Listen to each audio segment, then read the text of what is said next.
કે નાની વયે ગર્ભધારણ કરનારી દીકરીઓનું આરોગ્ય જોખમાય છે. તેમાં માતૃ મૃત્યુદર 2 થી 5 ગણો વધારે છે.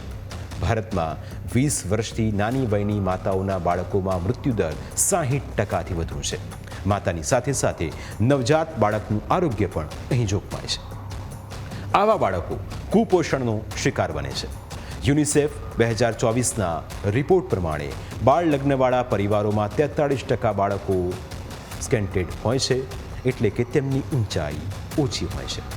બાળ લગ્નોમાં સૌથી મોટી સમસ્યા શિક્ષણની છે. 90% કિસ્સામાં બાળકીઓ ધોરણ 10 પહેલાં જ શાળા છોડી દે છે, જેના કારણે શાળાઓમાં ડ્રોપ આઉટ રેશિયો વધે છે. NFHSના એક રિપોર્ટ પ્રમાણે ગુજરાતમાં બાળ લગ્નવાળી છોકરીઓમાં માધ્યમિક શિક્ષણ માત્ર 12% છે. બાળ લગ્ન કરનારી દીકરીઓને શારીરિક, માનસિક અને જાતીય હિંસાનો ભોગ પણ બનવું પડતું હોય છે.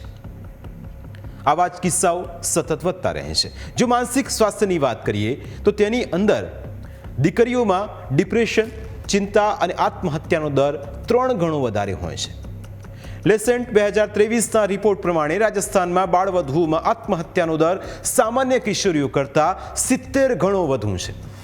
સૌથી ગંભીર બાબત એ છે કે બાળકીઓનું બાળપણ છીનવાઈ જાય છે. જે વયે દીકરીઓ રમતો રમે છે, ફિલ્મો જુએ છે, મુક્ત મને પોતાના વિચારો વ્યક્ત કરે છે અને મિત્રો બનાવે છે, જુદા જુદા સ્થળે ફરવા જાય છે અને કોઈ પણ બોજ વિનાની જિંદગી જીવે છે, પરંતુ બાળ લગ્નના કારણે આ બધું જ તેમની પાસેથી છીનવાઈ જાય છે.